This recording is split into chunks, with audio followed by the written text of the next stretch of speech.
she literally does not like air hitting her. It's the weirdest uncomfortable. Like if you're sitting in a car, Brian, you like the air conditioner on, right? Especially during the summer, and you like it to like hit you right in the face. No. Yeah. Yeah. I don't. It is. Oh my god. It's uncomfortable on my skin. I don't know why I'm like that. I just hate it. You know what? So I was making fun of accents with Jake Morbid, Brian and Christine. And to the audience that doesn't know who Jake Morbid is, that's all right. Friend of ours from a long time ago. And dude tried to sit there and call me a Southerner. And he's like, you lived in Tennessee all this time. And I'm like, dude, I've lived in Virginia now more than I lived in Tennessee at any one consecutive time. My dad was in all of our fathers were in the Army. You guys are dealing with a bunch of Army brats if you didn't know that. And then he was like, you've got an accent. I'm like, what? There's some things you say every now and then, but it's just like words that I have that might have a like a New Yorker twist that's to the it, thing or with California. Me. It depends on who I'm hanging out with. I can change. I can go depending on who I'm with. I know we pick up all sorts of things and exactly. Yeah. Morbid on the other hand. Southern. Morbid on the other hand, Mr. like Frenchman. Yeah. If you ever watch this, I just said it. I'm always messing with him about his French like roots and stuff like that, and he's always messing with me about the Irish stuff. So yeah, but you guys don't give two craps about that. You guys want to chit chat about anime. Oh, and here's the great thing. Even though I started recording, Brian was not on screen. It was just me and Christine. Oh, shame on surprise, you. I'm here. Brian's here. You guys thought you were gonna miss out, and you didn't. Let's do this. Hello, everyone. Welcome to AVR here on the Genreverse Podcast Network, wherever you get your podcast from, and the Genreverse Podcast Network YouTube channel. Please hit the follow and subscribe button. Seriously, if you guys are listening to us, we really do appreciate it, and seriously, do hit that follow and or subscribe button. Help us out. Help us help you with more content by showing our bosses that you guys like this stuff enough to help us get paid a little bit for it. We need those 1,000 subs, so please do help us out. And thank you to all 485 so far as of this recording that have subscribed. You guys are awesome. Appreciate you joining us here.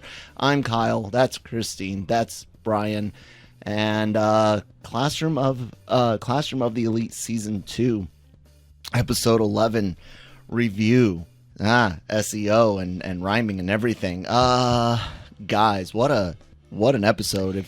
It's messed up. Yeah, if you watched our reaction, appreciate it. It was pretty intense, crazy episode. Some of you may have heard Christine and my kind of initial thoughts. Brian, what were yours for this episode? Shocking. The most shocking episode we had. Yeah. That's the word. That's the word I used on not shocking. No, I think I did say shocking or just shock on our reaction it kept video. Going, and I was like, wait, how far are they going with this? Yeah, I know. I'm like, right? oh my god, way further than I thought. Yes. And according to some in the comments, and again, shout outs to guys like, and I'm gonna mess up all these names, but Debojoti, Raut, Jonathan Greyes, Quasar, of course, Keo. I'm going to get on to you in a second, buddy. Dark Berserk 21. A lot of you guys, and of course, Big Brain G, a lot of you guys went out and gave us a lot of context for things like this, including that Big Brain G said that this was way worse in the light novel. And you know what I mean by this. This was way worse in the light novel. So, really cool stuff. But you remind me, Keo, to get on to Keo. But later in the spoilers. For those that might not be into reaction videos, Christine, just what did you think of this episode? Shocking, of course. a lot of it's just intense, and there's so many things I want to say right now, but I'm gonna hold on to it. All right. Yeah. I agree, guys. It was incredibly shocking. This was wonderfully done. I do think, again, animation was still was amazing again, but more because of like how they composed the shots.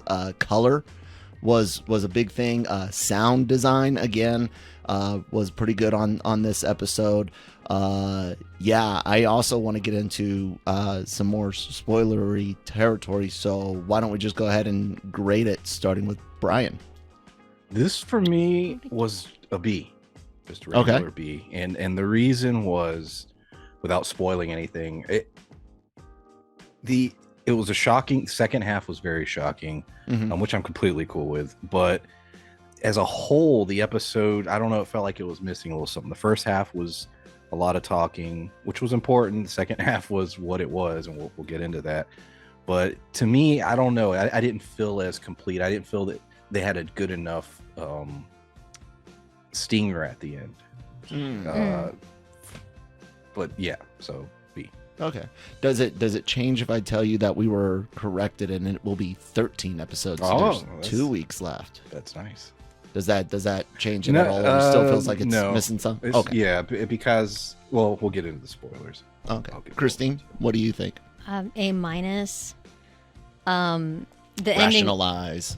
ending. Okay. Well, for me, I guess I just liked it better than you did, Brian. But I was shocking at the end. It's like as soon as the episode ended, it's like, no, I wanted to finish. Yeah.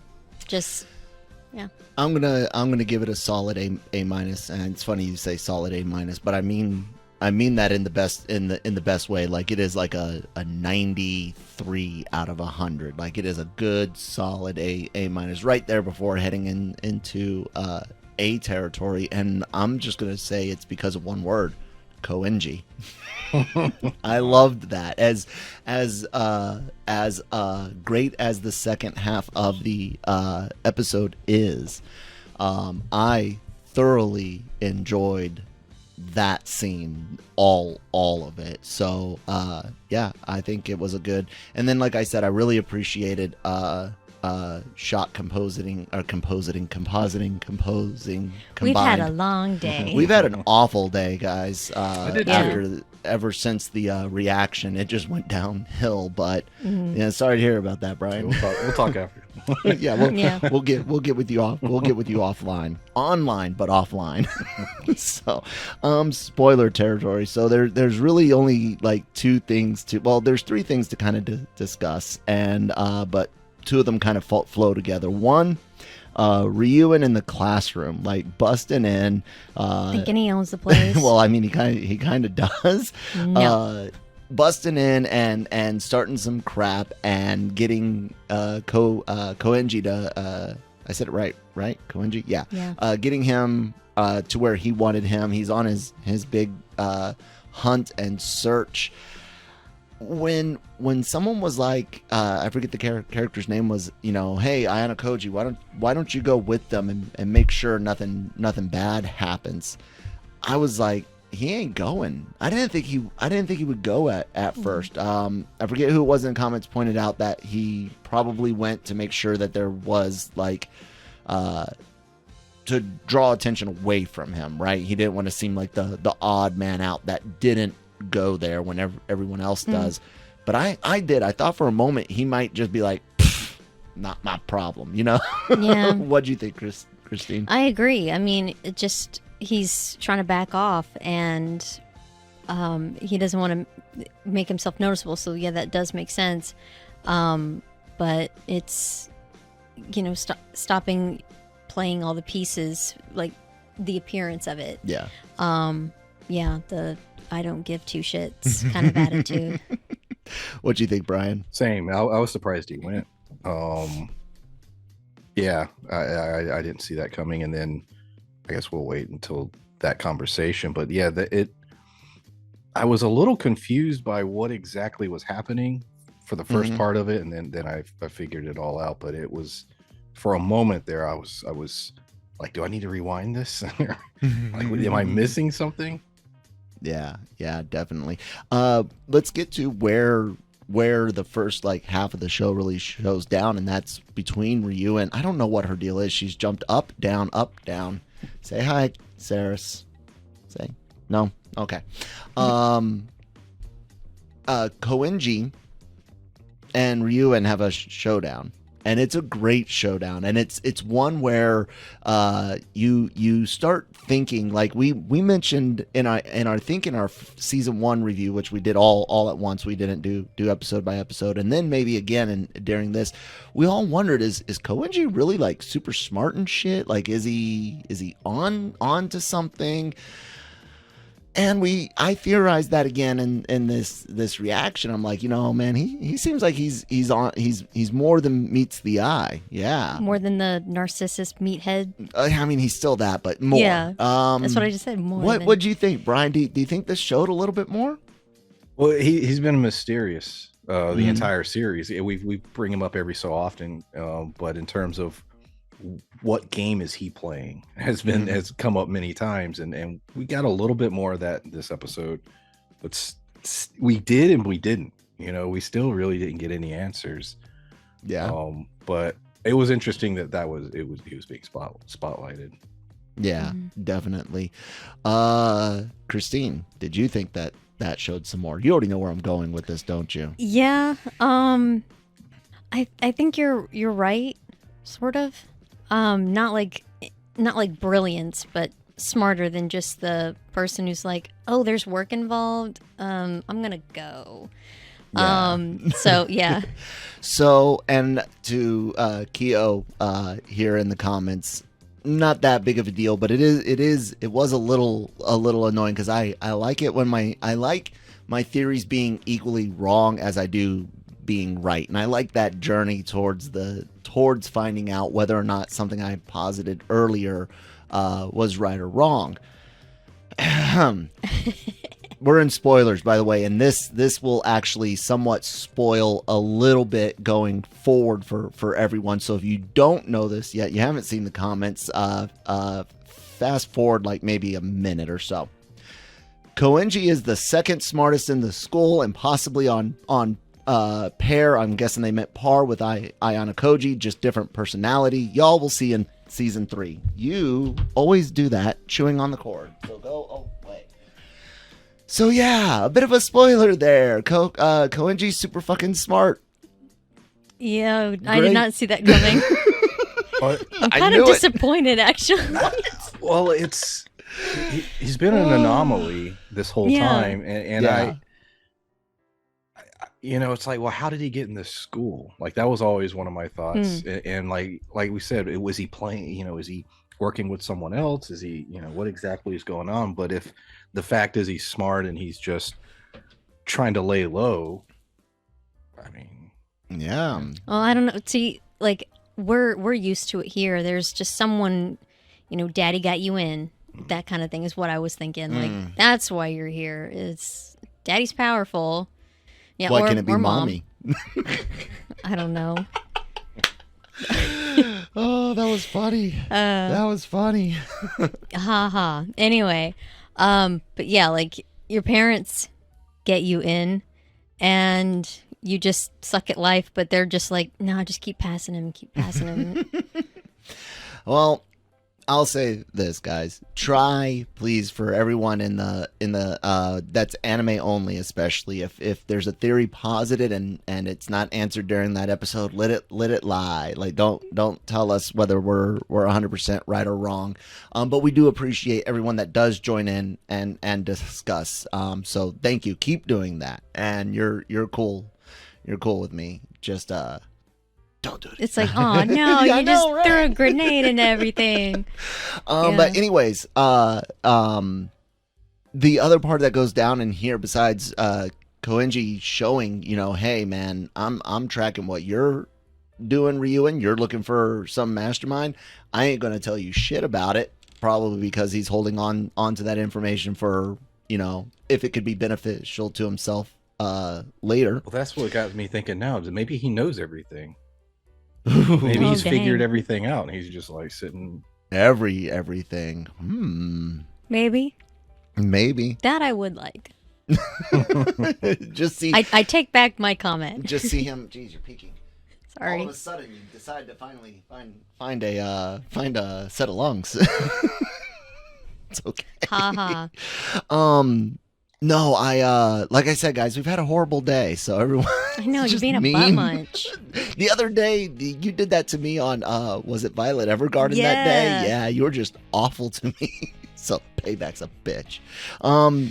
The other part that happens besides that is Sakia. God, I can't remember her name. Her dad is the chairman or whatever from previous episode.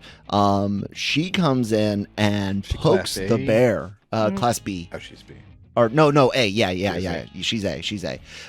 Comes in and frickin' pokes the bear. I mean, excuse me, the dragon boy. Where the hell does that I was come what from? is this about? Yeah. Because Koenji mentions dragon as well.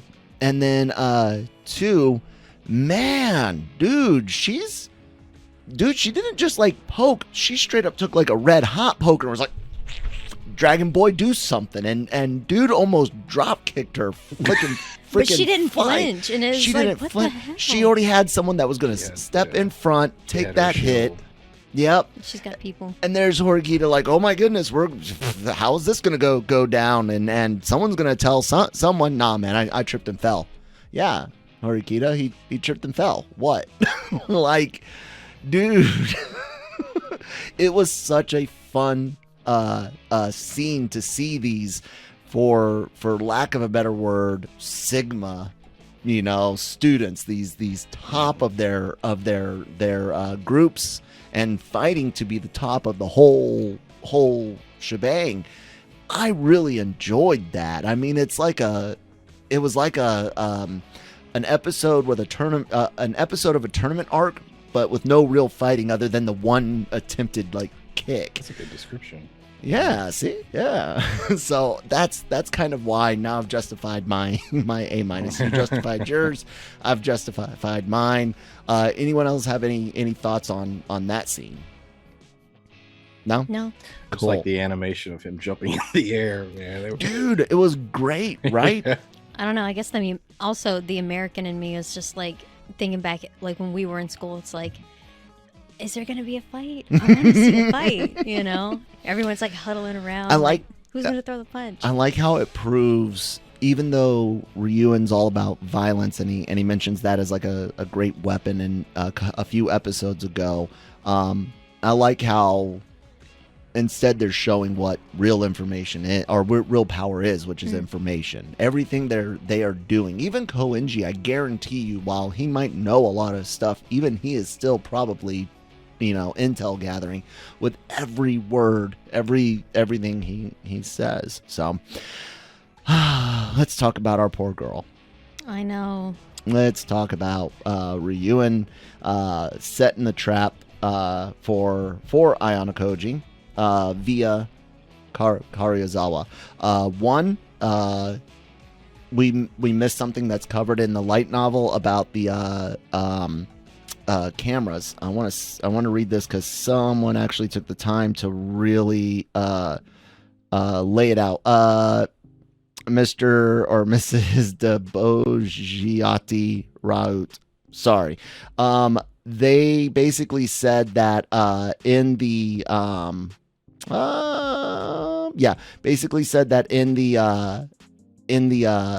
light novel that the cameras that Ryuen pushes something with the cameras and finds out that he can basically get away with it, that they're only really looked at if there's reason to. Other than that, no one cares. So painting them's not going to really cause too much of an issue. I made a joke about it being like lazy writing, like, come on, man, they would have seen you with the spray paint. But apparently there's some other things that happen in the light novel, so just pawn it off to anime being anime. And I was being jocular about it anyway. I just wanted to make a funny joke, and I did, and I was proud of myself. But this was an intense scene, man. He drags her out there by threatening to out her with the stuff that Manabe, I think is the girl's name, from the bullies on the ship earlier this season, outing her about, her past of not being this social butterfly, instead, having been bullied, potentially letting out that she doesn't have a boyfriend, all that type of stuff. And then proceeds to torture. Like, they brought out a tool bag, Brian. Like, yeah, I said, like, we were watching, I was like, it's never good when they bring a tool bag. And when they started dropping water on her eyes, like, oh my, holy shit, they're doing this. And then they took it a step further and showed us a version of waterboarding. And I even got to talk about stupid soldiers. Hey, do you guys want to see what it's like to be waterboarded? We've got a medic here. Why not? Yeah, sure. Let's try this out for a few minutes. It sucks. And that's us willingly, most everyone around laughing and joking. And it's still an awful sensation, I was surprised that they showed that in 2022. What do you think, Christine? It was shocking. I mean, for a lot of reasons, because I mean, he does so much. Ryuen does, and I mean, past in this moment, and it's like, how are you still in this school? And then he pulls out a freaking knife, and it's like, fucking knife. I know, right? Sorry about the F-bombs today, guys. So yeah, I'm just like, dude, you're gonna be in so much trouble. Why? But yeah, and she just holds on. I was very proud of her, but I feel so bad. Yeah, she was very, very impressive on holding back. What do you think, Brian? It was shocking. I mean, because this scene was not just bullying or just something that would get you in trouble or expelled. I mean, I don't know what Japan's laws are, but once they bound her hands, we're in torture territory. Mm-hmm. We're in felony criminal. Oh yeah, territory. You're. I mean, you've Hostage. got kidnapping. You're doing time. Unlawful. What is it? Unlawful. Anyways, carry on. Oh, so yeah, once that happened, and then like you said, the pouring the water, and then once we get to the waterboarding part, I'm like, wow, this is criminal. Like we've jumped into a whole nother level of this. Not even just simple assault. No, not at all. Yeah, you do time for this. So that I was just like, oh my god, what's happening? Yeah, he's dead serious. We see one interesting thing before we bounce back to Kay here is everyone, of course, is wondering where's Ayano Koji. We know he gets a message about Kay. Frickin' Ryuen even says that I messaged the mastermind, and we're all like wondering, when and how does he come to the rescue? And there he is, hanging out with the Ayano Koji group, which answered a question. I was kind of curious as to whether or not he would actually hang out with that group now that he was kind of done, thinking he was going to have to help the teacher raise the class up to A. So that does kind of show that part of him at least wants the normal stuff, or is that just him using the Ayano Koji? You see what I'm saying? Like, yeah. I don't even know what to trust. But I did find that interesting. And then I thought maybe he's going to have them and be like, oh, we were in this area as part of a group thing. And that's, how he can help rescue Kay from Ryuen without tipping his hand, hey, I am the mastermind. Mm-hmm. What do you think, Brian? How does this resolve? Is this resolved next episode or the final? This is why I gave it a little lower, still a B. It's a good score, but it's one of the lower ones I've given. I don't know. It just didn't feel like an ending to me, and I don't need. I'm all for episodic storytelling, mm-hmm. but I don't know. It felt like something was off because there was no level of you're left with no question of what's going to happen next. There's no tease. It's just she's getting tortured. That's it. There's no I don't know. Maybe it's meant to be one of those episodes to just leave you feeling like you need a shower. Yeah. It definitely. Because it's you can't help but think it's what is the school doing? Because if you get a student that dies, right. Does your program work? And are you going to get shut down? And it's like Koenji was saying, you know, or was it Ryuen? One of them was saying, you know, the whole school's designed for you to not tell you everything and for you to push boundaries and limits yourself, which is, I mean, kind of sort of a I don't know if allegory or metaphor, whatever, you know, word is right to adolescents in general. You know, your parents, your school sets up these boundaries. Some of them are vague, some of them are very, very clear, but the whole point of adolescence and young adulthood is pushing on those boundaries and seeing what happens, seeing why are some of them so set in stone, why are others vague, and how to make them work to your advantage. That's the question, is it, and it seems to be that way, that the school has set up these rules. They want you to break them, but without getting caught. Yeah. And it's like, that's sort of the caveat. It's like, okay, yeah, we want you to break, we want you to succeed, just don't get caught. And but what is the purpose? What are they training them for? Yeah, because there should be a line. It sounds like my safety briefings. Look, soldiers, I know you're gonna do stupid shit. I know you're gonna go out and do stupid shit. I was a young soldier that did stupid shit. Don't get caught. Keep it like non-felony and don't get caught. I'm not stupid. You're gonna go do stupid shit. Don't get caught. So yeah, I mean, I get it. But that's kind of like how the real world is, even, you know, like it's not even just the adolescence part, but even adulthood is all about pushing boundaries, figuring out limits, and these guys just take it to an extreme. So yeah. I love the show. It's sad to see it coming to an end in a way, and not necessarily the show, but this season. It's got 2 episodes left, guys. So yeah, stay subscribed. We will be doing 2 fall shows for you guys, at least the 3 of us for AVR, and that is Core 2 of season 1 of Spy Family, and then Chainsaw Man. So get excited for that. I didn't mean to do that, but fun. I said get excited. Senku. Yeah, exactly.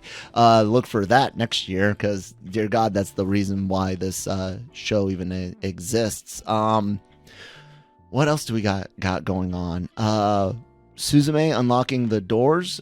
We should be getting screeners for that. We hope. We would love for crap, I can't even remember the studio, Daddy Comics Wave. No, is it Comics Wave? I can't remember the studio that Shinkai works out of.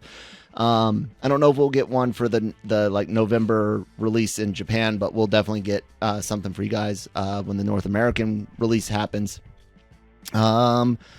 And then, yeah, AVR Squared, we'll keep doing reactions. If you guys have another suggestion, something else you guys are super passionate about, in the vein of Classroom, something a little different, we're all open ears. I'm a disabled vet bum. This is my job, so I would love to react to more and do more anime content. So, yeah, let us know. Anything else you wanted to put out, Christine? No. Okay. Cool, guys. So do head over to lrmonline.com every day for all entertainment news, needs, and opinions. We have celebrity interviews via the LRM Online YouTube channel there. We have all the podcasts. We do news aggregation of sorts with our own opinions or thoughts on the news. We cover leaks and rumors, conventions, comics, gaming. Excuse me, everything you guys can imagine goes up on the website. All the podcasts are available there, but you can also get those wherever you get your podcasts from. Google, Spotify, Apple. Sounder is our new distributor, and we're also on there. I'm working on getting us on other places, but if we're not somewhere, drop it in the description box below. Let me know, and I'll work on that. all of the podcasts like Breaking Geek Radio and the Daily Cog, which cover everything in entertainment, Marvel Multiverse Mayhem, and the Cantina doing Marvel and Star Wars news and reviews respectively. AVR Squared, which is the reactions, genre shot trailer reactions, review of the rings. I mean, come on, guys, that was not taken. I took that was not a name. We have review of the rings. Okay, so if you guys are You're very proud. I am. Damn it. If did I not mention how awful the day was? I need some W's. Okay, and those come in the forms of subs. So anyway. They have interesting takes on the review of the rings thing. Oh, thank you, Brian. Definitely check that Thank out. you. Cam is a big Tolkien fan, and he's bouncing everything off of what came in the Silmarillion, the appendices, the things that are canon, if you will. But he's not spoiling anything ahead of time, so he only bounces off of what we've seen so far in the Rings of Power. So yeah, lots of great content is what I'm saying. Everything that we have here, or we have something for everyone here basically, and if we don't cover it, that guy does. Brian, tell him about your channel. It's called PulpMythos. It's on YouTube. Check it out. A lot of content out there. A lot more coming soon, so check it out. What's a show you're gonna cover that you can tease that's not up yet? Big Sky. We've been doing Big Sky. It's about to start back. Reba McEntire this season. Hey. My sister got a picture with her when she was like 2. I think it was in cool. Nashville. Like so, I mean, yeah, Nashville's right down the street. So, country music and I have a very, very abusive relationship. Which makes sense because it's country music. Well, no, because I don't like the 80s. I don't care for Reba and Garth and see, I like the 90s. Tracy Older Lawrence and stuff. stuff like. Way No, older I need stuff. I need older. Like I'll listen to Conway Twitty or something like God. that before I'll listen to 60s. Brooks. Yes, Mm-hmm. I dig that more. Well, I like some bluegrass. Anyways, guys, if you want to hear more music talk, maybe come stop by the Daily Cup of Genre with Manny and I. Until next time on AVR. Bye.